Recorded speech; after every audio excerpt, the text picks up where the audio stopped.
Hello, everyone, and welcome to another special Friday Masterclass. Today, we've got two amazing finance experts that will be facilitating today's class.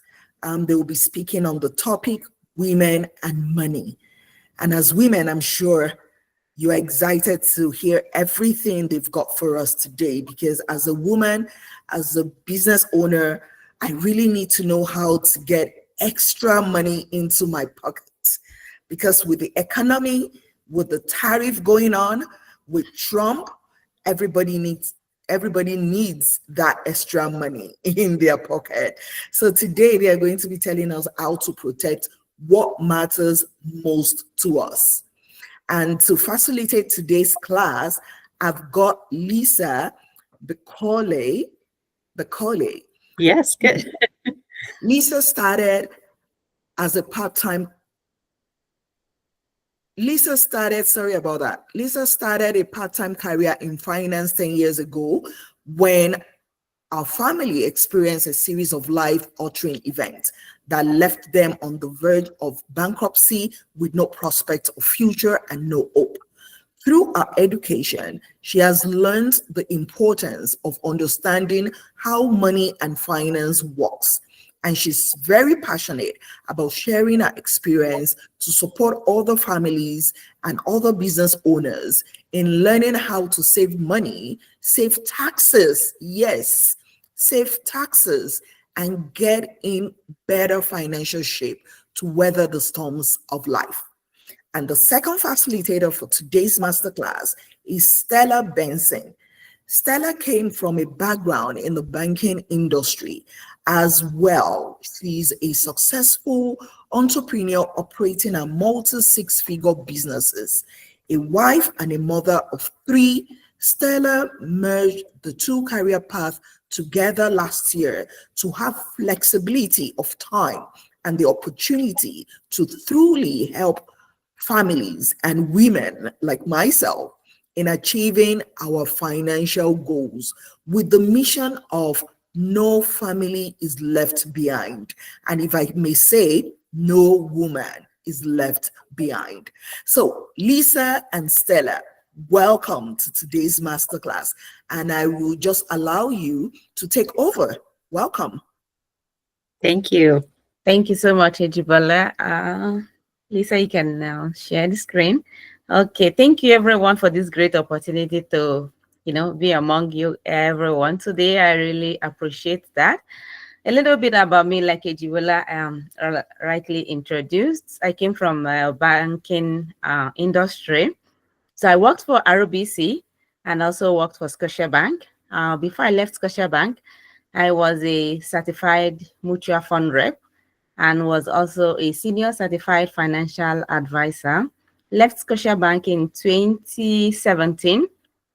Then I had already started my own business earlier part of 2017. And then late part of last quarter of 2017, the business really picked up. So if you know me very well, I sell online. I sell on Amazon. Amazon is my major selling platform. We have our product in Amazon. We run 2 brands. And we also have our product in some stores. So last quarter of 2017, we left banking industry mainly to focus and to grow this business. And we grew the business to 6-figure, and we were doing extremely well. Hired an office, moved out of house, like we started it from house, from scratch. Moved out of house, got an office in Calgary Northeast, and got some staff that was doing really well until pandemic hit. So our major selling area was mainly in beauty accessories. We had a Benos Beauty and Hot Home Inc., which was more of a home and kitchen stuff. So many of you that know me know I major in selling those beauty accessories, and they were doing extremely well before pandemic. At a point on Amazon, when we first launched, even before pandemic, when you search on Amazon, Benos Beauty was among the best sellers. We always had that best-selling badge on Amazon. So eyelashes was one of the things that kind of took us to that 6-figure. So pandemic hit, and then after pandemic, we were really, really struggling. Even selling up to that almost $500,000 in sales was a big struggle. So sales kept dropping. For us to maintain that, number one page or page one or page two on Amazon, we had to drop prices. Dropped prices, was still selling, but then we're not making much profit. So it was really, really a struggle. Fast forward to last year. Last year, I really saw the need for that extra income. Saw the need to support my family with something really flexible. I wanted, even though I wanted extra side hustle, I wanted something really flexible that would still give me that flexibility to be there for my kids and for the family. My husband is an engineer. He travels most of the time. So being a mother of 3 kids, I needed that flexibility. I saw the opportunity with World Financial Group, WFG, and then looking at the help and support that I believe our immigrant community and even so many Canadians as a whole, I jumped on the opportunity to make that extra income on the side as a side hustle, and I've never looked back because it's been really, really amazing. So starting this presentation is going to be, I'm going to start the first part and then transition to Lisa. We are going to be telling you guys or showing you guys what we do for individuals and families and also companies and the opportunities that this company offers or we offer.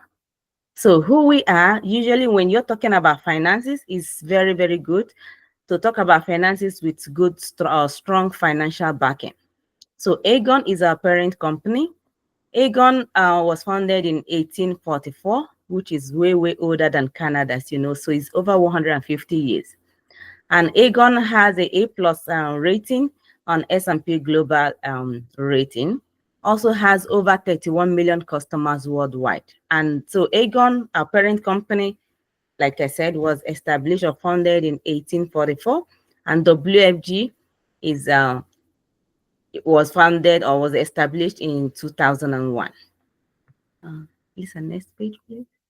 Yeah, I'm not able to do it from this slide, so I got to go back and forth. Oh, sorry.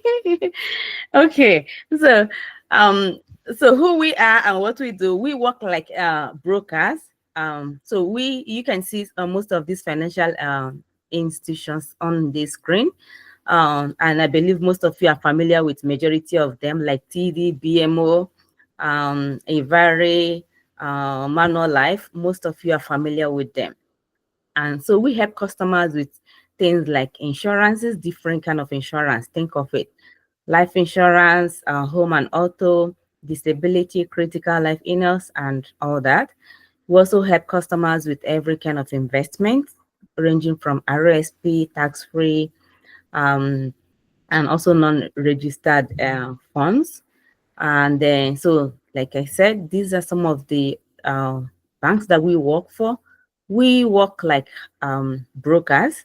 So like I was working with Scotiabank. So if you were to come into Scotiabank, let's say looking for a mortgage, for example. So I will be only able to offer you mortgages or rates from Scotiabank only. I will not be able to tell you that BMO or TD, which was always like across the street, that they had a sale on their mortgage or on any of their products. I will be able to give you or offer you what only Scotiabank offers.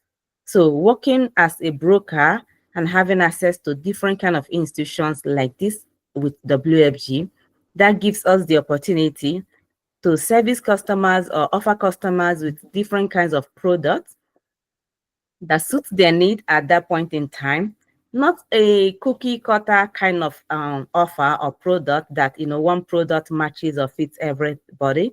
We do not offer something like that. So we source with all these financial institutions that you can see, or these are some of them, and present you, offer you with some of the best rates out there. And we always try to be very, very competitive. Okay, so our vision. So our vision is to become the most influential financial marketing company in the history. And like we mentioned during our introduction, Our mission is no family is left behind. So we service customers from every range, like from, lower net worth customers, middle class, high net worth customers. We help you as independent brokers. We help you to offer you or show you most products that ordinarily as a, let's say, medium class or lower class, you will not be able to have access to them. But with through WFG, who have access to them, will show them or offer them to customers, and they make their best decisions financially. So our system, how the way our system works, system is very, very powerful with proven solutions to build a successful business, which has helped a lot of us, Lisa and myself so far, and is like world-class training that we do offer.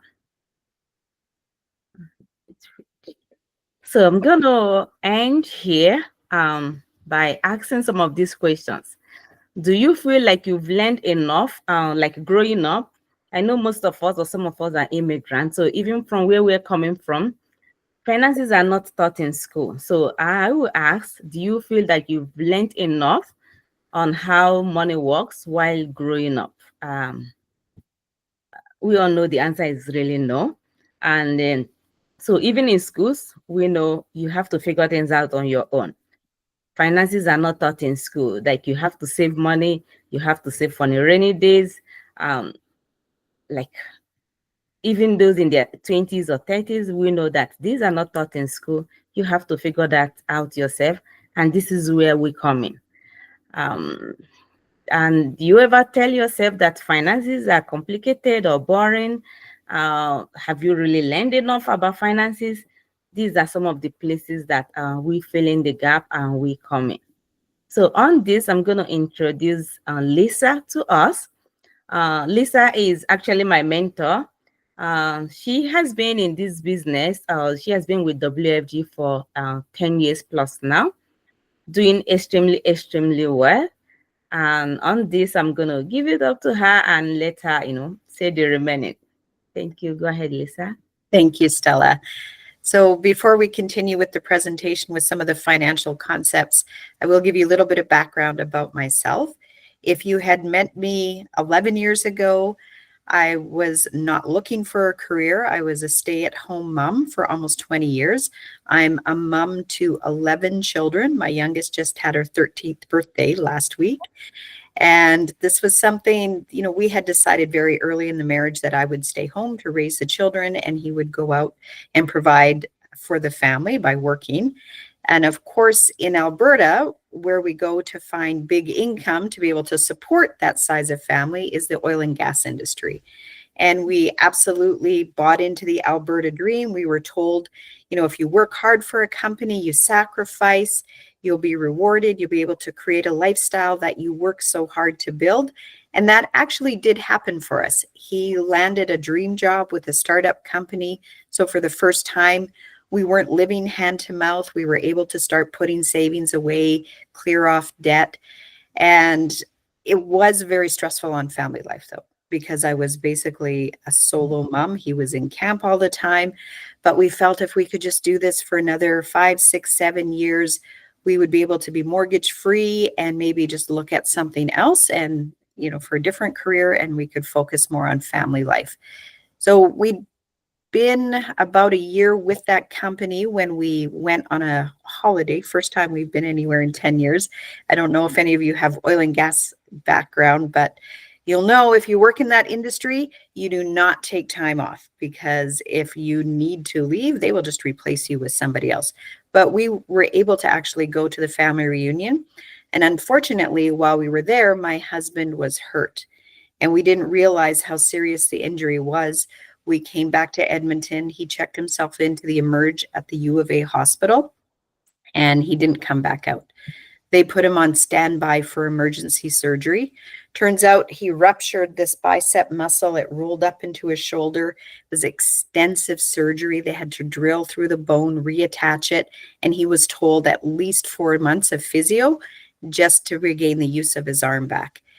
And in those 4 months that he was off work, if it could go wrong, it went wrong. Our well collapsed, basement flooded, furnace and water system went. We had $40,000 worth of repair bills. no money coming in, and no prospects for a job because he was injured. And the crazy part is we thought he could just take maybe a month off from work to recover from the surgery and be able to go back to his job. But 3 days home from the hospital, the company called him and he got the layoff call, which was basically, if you can work, or when you're ready to work, give us a call. We might have something for you. And so we simply couldn't afford for him to stay home any longer. And he went back to work early, actually. But that was in the fall of 2014. And if you were living in Alberta, you will know that that's when oil and gas went sideways. There was no jobs. He was just lucky to get back on the tools, but now earning half as much. So we went to our financial institution. We were, falling behind on payments everywhere. We weren't able to catch back up.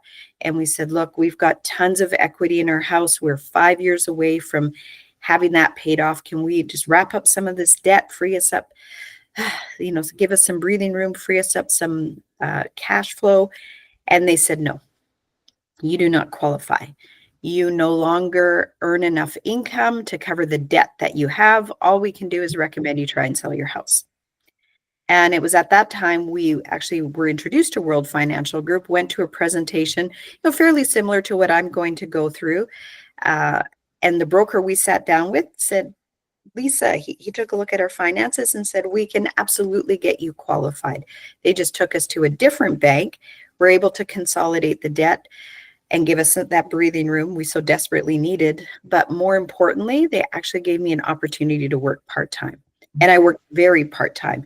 For that first year, I only worked 1 day a month with clients because my husband was still out of town working. And in 2.5 years on a part-time basis, I became a senior broker earning $50,000 a year. And then a few years later, earned over $100,000 a year, still working part-time. I still consider myself a full-time homemaker. I do homeschool my children still. And there's 4 still at home. And I'm able to create great income on a part-time basis. So I'm very passionate about what we do, the education piece, because we simply do not know what we do not know.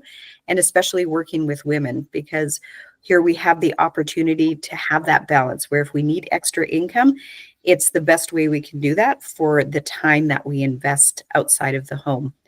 And now, even more so, I have a passion working with single moms because that became my story. It wasn't in my plan, but that did become my story. We know that financial stress is the #1 predictor in the breakdown of a marriage.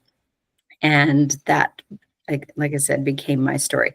So with that, I will carry on and go through this, and I'm excited to share. So some of the challenges that we face as women with divorce, almost 40% of Canadian women will be divorced by their 30th anniversary. The average age of widowhood is 56 years old. Life expectancy, women on average live to 81 years old compared to 73 years for men. And women on average earn 80% of women's income. The wage gap is a real thing. The average woman spends 15% less time working to be able to care for children and parents. Women retirees receive only about half the average pension that men receive.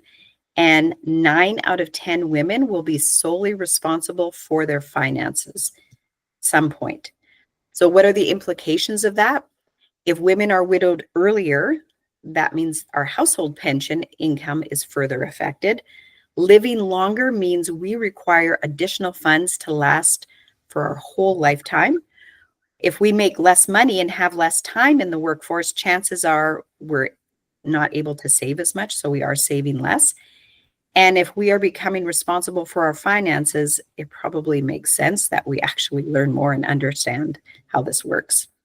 So these are the different areas that we actually educate on where we can grow wealth in Canada. So the first area is the home. And with this, we simply want to make sure that we're getting individuals, families qualified for the lowest interest rate as possible. So if we had an average $400,000 mortgage, if we can save 1% on that interest rate, that's $20,000 back in our bank accounts over a 5-year term. You know, I learned this lesson the hard way of understanding how important cash is to have that in times of emergency, because even though we had over $300,000 worth of equity inside of the home, we almost lost it when we weren't able to pay our bills. 20 years of building was almost gone like that, because there's only two ways we can access that equity. Number one is we have to either borrow against it, and we were told we didn't qualify. And the second way is to be able to sell that home. And, we live in Canada. It's really cold here. We don't want to have to give up our home to be able to access that money and start all over. The next areas are RESPs, which are education savings plans, and disability savings plans. There are government grants available. The challenge is most financial institutions will not apply for those grants. When TD actually does product training for our RESPs, they tell us do not use our RESPs because we will not apply for the grants. It's a lot of paperwork. However, we know that if there's money that we can get back into a family's bank account, we want to do the work to do that. The next areas are RSPs, non-registered funds, first home savings accounts, tax-free savings accounts, and insurance tax shelters. These are all different investment vehicles. The only difference is the rules around how the money goes in and the rules around how the money comes out. So with RSPs, we do get a tax deduction. The money inside will grow tax deferred, but now when we take that money out, we're being taxed on 100% of that money that we withdraw. Non-registered accounts, it works a little bit differently. These are not our capital gains. So now when we access the money, we're only paying half the tax on the growth. First home savings account, absolutely a new product that the government has implemented for us. It has the benefit of getting the same tax deduction as we would with an RSP. But now when we take it out as a first home buyer to be able to purchase our first home, we can take that money out tax-free. A tax-free savings account, this is absolutely the best investment vehicle that we have access to. There is a contribution limit to how much we can put inside there every year, but it grows tax-free. And now when we access the money, when we take it out, it actually comes out tax-free as well. The challenge with this vehicle is it is marketed by the financial institutions as a savings account.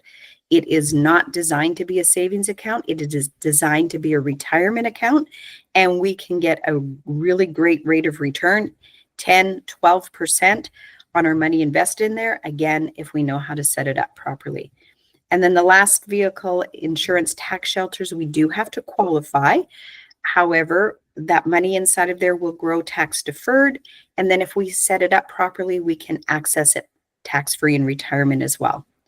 So are all of these vehicles a good area for everybody to be in? Absolutely not.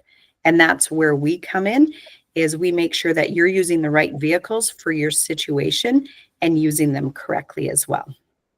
So with any of those vehicles, we do want to make sure that we are getting them working harder for us. This is called the Rule of 72. What this demonstrates, there's a little QR code if you want to watch a little video later. But the Rule of 72, it's simply a formula that we can take the interest rate that our investment is earning, divide it into 72, and that will tell us how many years it takes our money to double.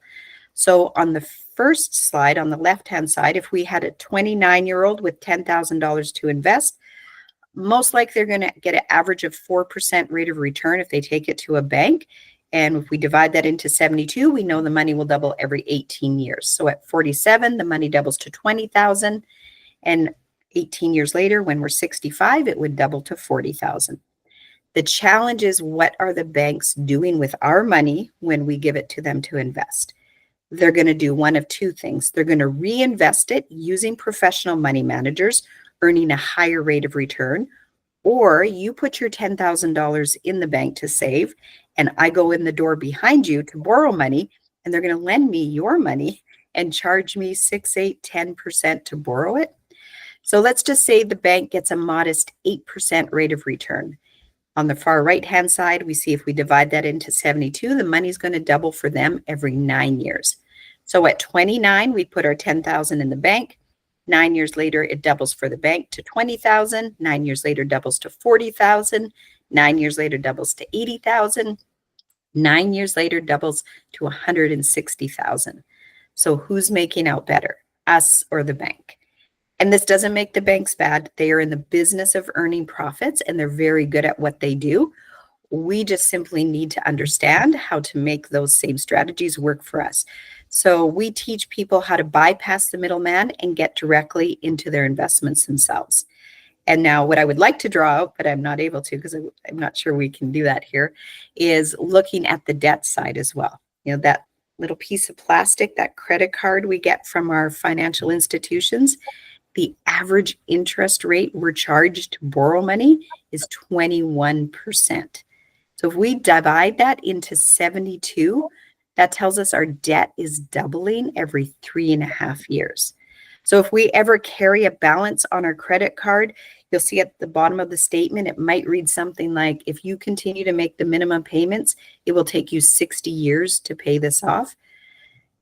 So we simply teach people how to get out of high interest debt into low interest debt and out of low interest savings into high interest savings to make sure that the money we are working so hard to earn is working for us, not the financial institutions we're using, because quite frankly, they make enough money just on their service fees with us.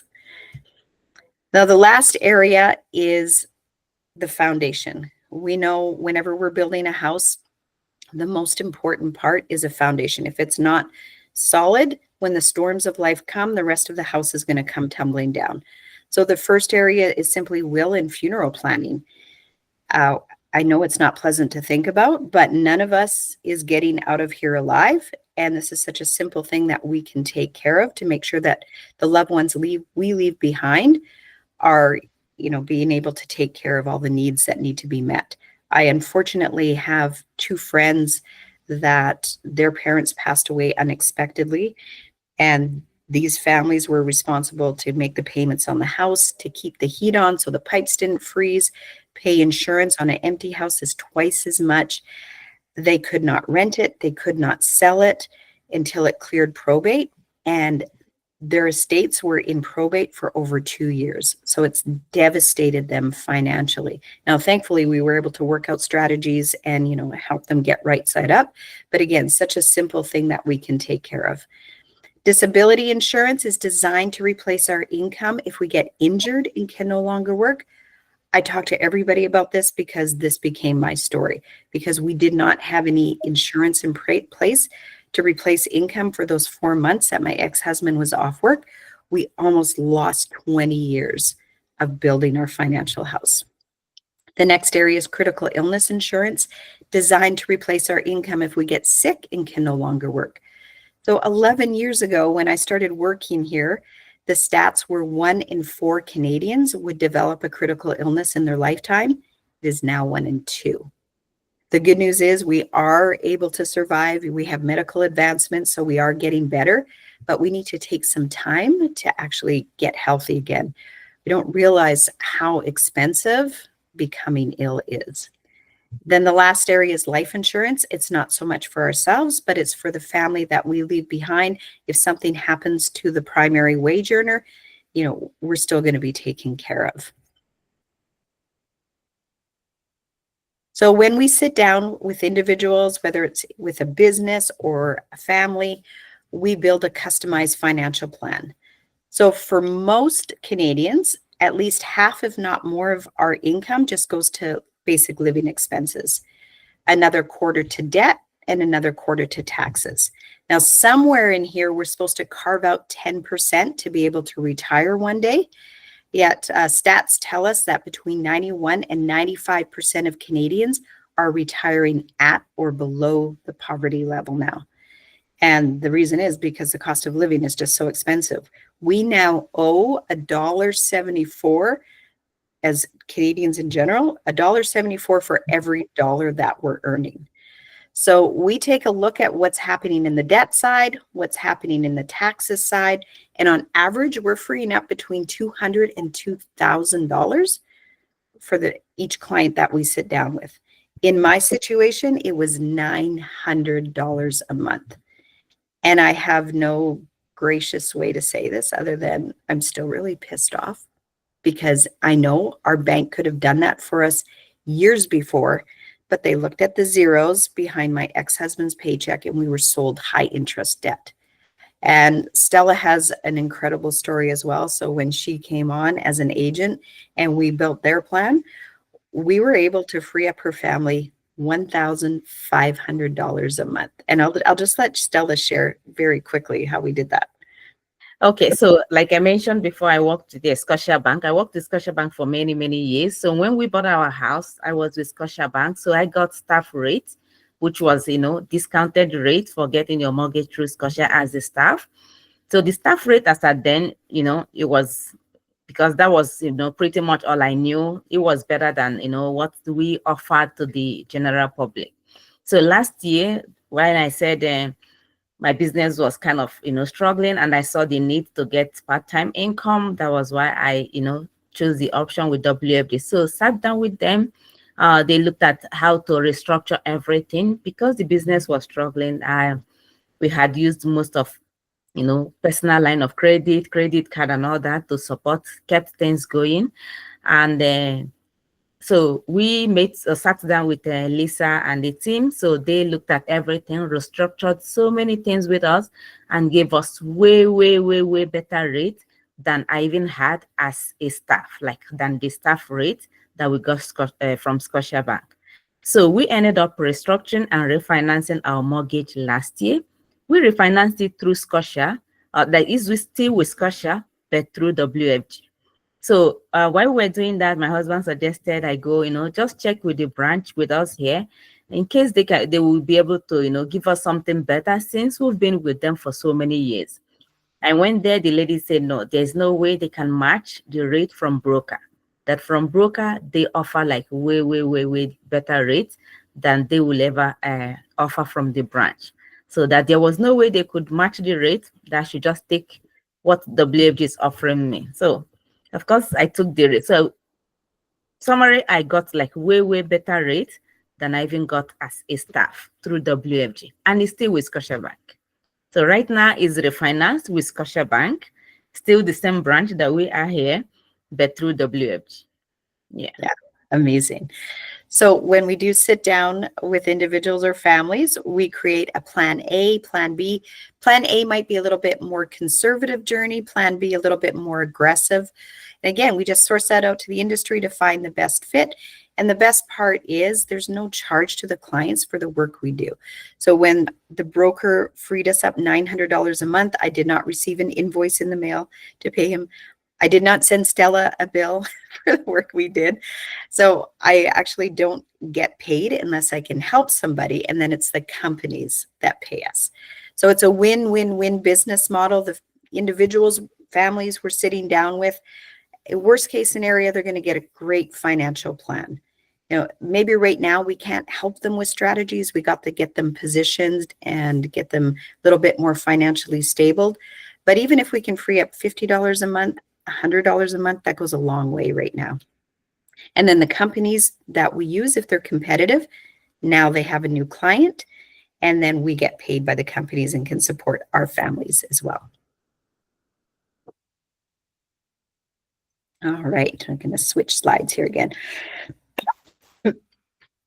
So just looking at the journey of a job, pre-COVID, most of us would have been ecstatic with the option to have a career that paid us $100,000 a year, guaranteed for the next 30 years. But if we look at the breakdown of what that actually looks like, post-COVID, it's a little bleak, actually. So first of all, the government's going to take the taxes right off the top, $900,000, leaving us with $2.1 million. And if we were to purchase just an average house of $450,000 with current interest rates, after interest, paying for that house, we would have been left with a little over $1.2 million, broken down on a monthly basis, a little over $3,400 a month to look at or to live on. But if we look at where that money actually is going, and again, this is more of a family table, but it's still pretty similar. If we own a home or whether we're renting, the taxes, maintenance, house repair, or extra expenses is going to be a lot. Here we have utilities, $200 a month. I don't know of anybody that only pays $200 a month. And again, if we just go down the list, these are all very conservative numbers. For a family, it's way below what it would cost somebody. But already we're at $3,400 a month just looking at these. And what are we missing here? We're not having any fun. We're not having any travel in there or extra, extra perks. And we're definitely not saving any money for retirement. So is it any wonder that Canadians are not on track for retirement anymore? So what we educate, and especially this is great working with entrepreneurs, is the difference of what being an entrepreneur can give us versus being an employee. So this is the cash flow quadrant. And if you read the book, which most of you probably are familiar with, Rich Dad, Poor Dad, Robert Kiyosaki coined this phrase. E simply stands for employee. It's where most Canadians fall into this in the terms of how we earn our income. The challenge is most Canadians are not going to become wealthy as employees. Number one, because we're trading time for money. So there's a limited amount of hours that we can actually use to earn money. And then the money that we do earn, it's the highest taxed income. So Canadian tax laws are actually designed for business owners, not employees. And the reason is because when Canada was founded, everybody was a business owner. The next area is self-employed. Please excuse me, I just got a little tickle in my throat. So as self-employed, and that's how we start here with WFG, we still are trading time for money. So if we're not out there, at our job, whatever it is we're doing, we're not going to earn income. But now we have the bonus of some of the tax breaks. So the income that we are earning, more of it actually stays in our bank account. Now, many people that are self-employed, I might need you to get you to finish this slide, Stella, just so I can get more water. Okay. Okay, go ahead. So I'll finish this side. Okay. So I can go ahead, right? Yeah. So for many persons that are self-employed, they still trade the time for money. So basically, you still have to, physically go out there, help a customer, and make money.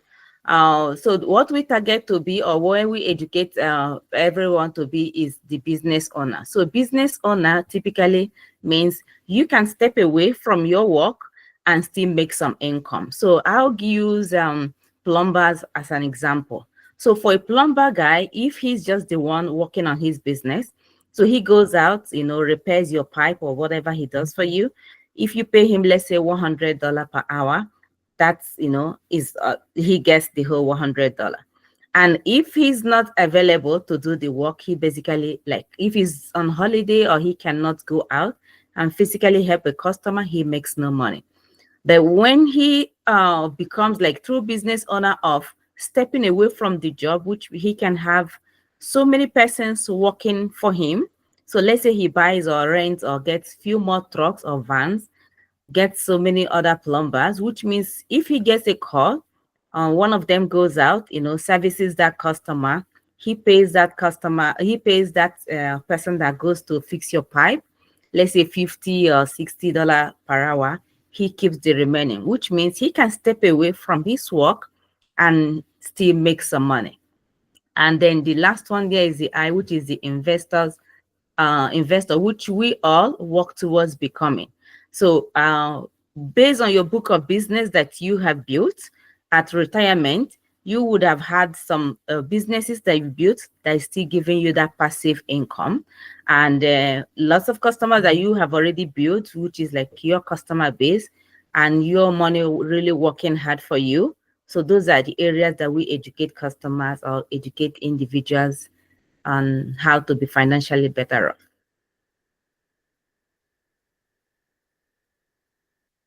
Amazing. Thank you, Stella.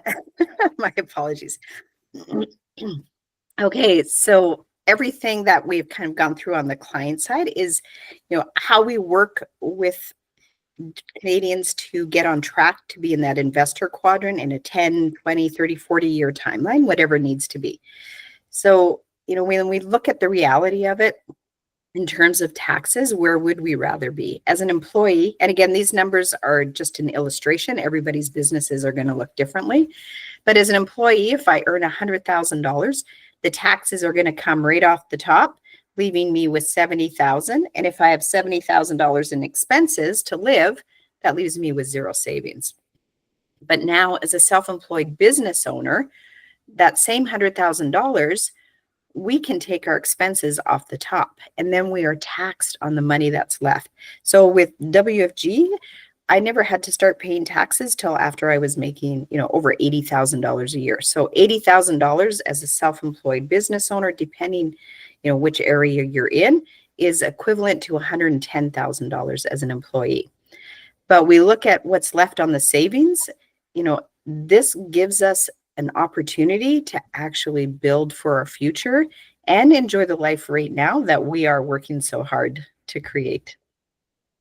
So WFG, we are just simply a platform. We're bringing a new idea to an old industry, very similar to these. Uber, they own no car fleet. They're simply a platform that takes somebody that's looking for a ride, matches them up with somebody who has a ride. Airbnb is now the largest hotel chain worldwide. Again, just a platform to take somebody that's looking for a place to stay with somebody that has a place to stay.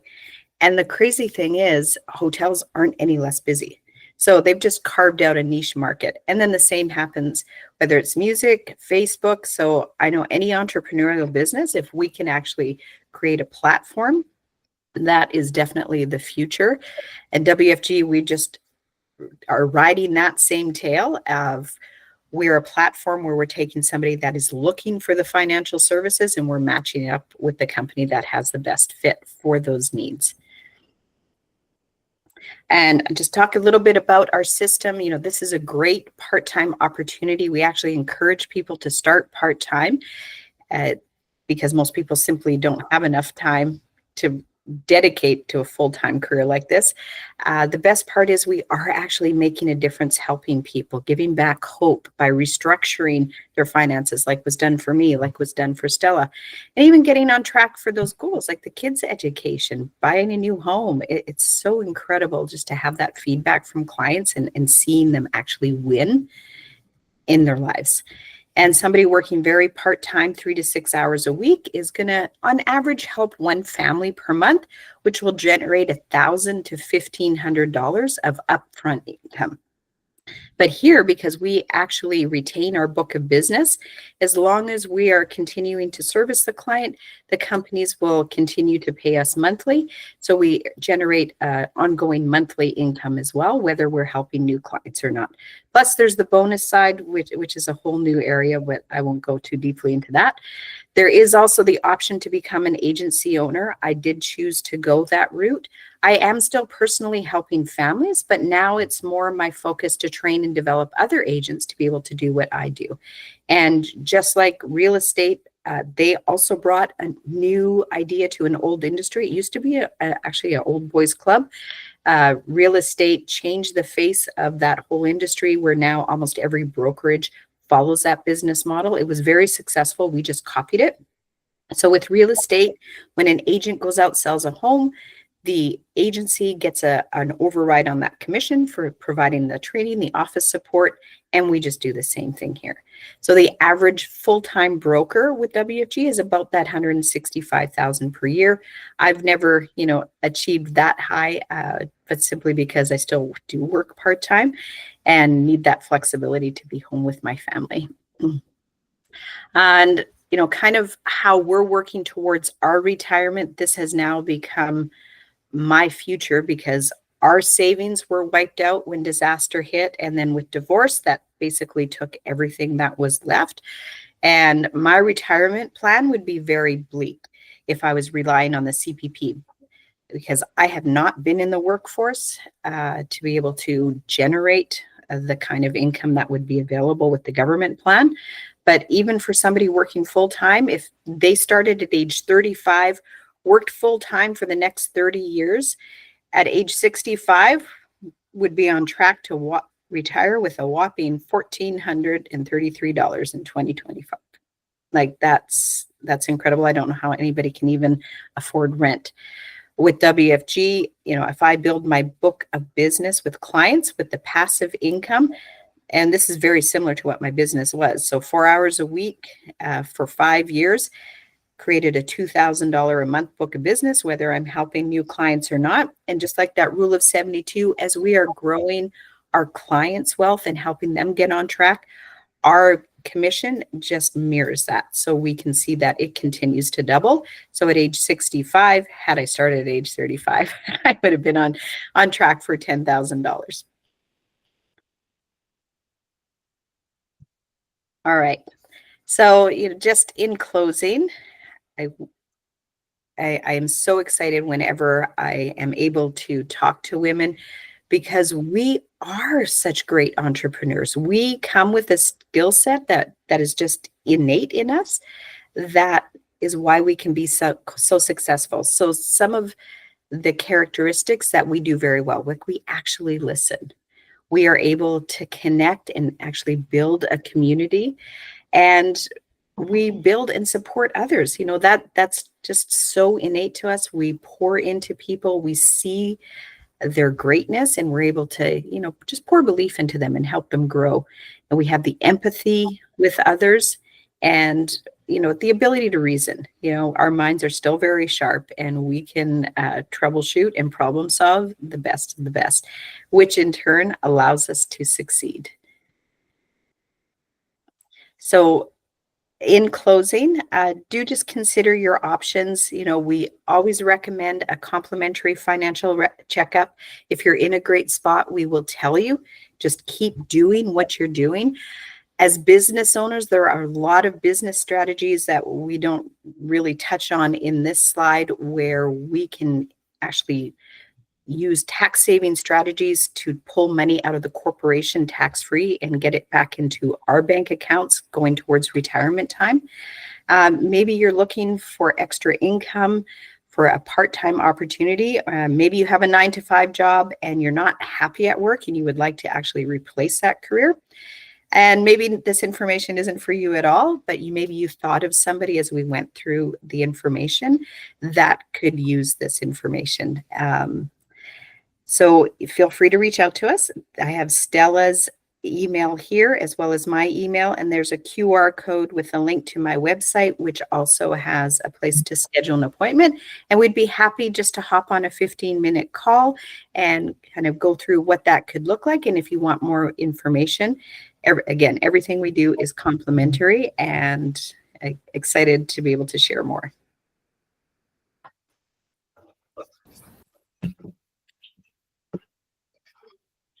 Oh, did everybody get that QR code? Maybe I should put that back up.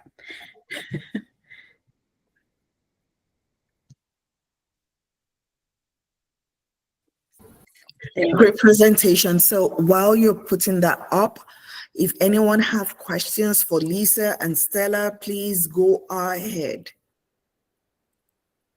You have questions for Sarah? Please go ahead. Yes, Lisa and Stella, thank you for this, because it's something like I don't have a question. I just want to say that you just opened a lot of kind of questions in me about where I am right now, but also like I know at the back of my mind there are things I should be addressing, but I've been like, but now you've opened for us, so thank you. I just love how the whole thing was coming up, but also knowing that we have options is really amazing. Thank you. You're welcome. Awesome. Okay, I've got Lois. Lois, please go ahead. Hi, I'm so sad that I was late. And this was so eye-opening. Thank you so much, ladies. Now, unfortunately, I'm looking at the screen on my phone, so I cannot be able to see the QR code. Is there a way I can get a website? Yeah, there is. I don't know if I can put that in the chat or not. Okay, what I can do is I can send this particular slide Okay. to everyone so that you can have their contact and you can get the QR code. How about that? Thank you so much, Ijibola. Thank you so much. And thank you for having such good ideas coming our way. Really appreciate. You're Great. welcome. So I have the screen on my, okay. And then I'll send that website that Lisa just posted along with the, I've got the screenshots of this, so I'll send it to everyone. Any other questions for Lisa and Stella before we let them go?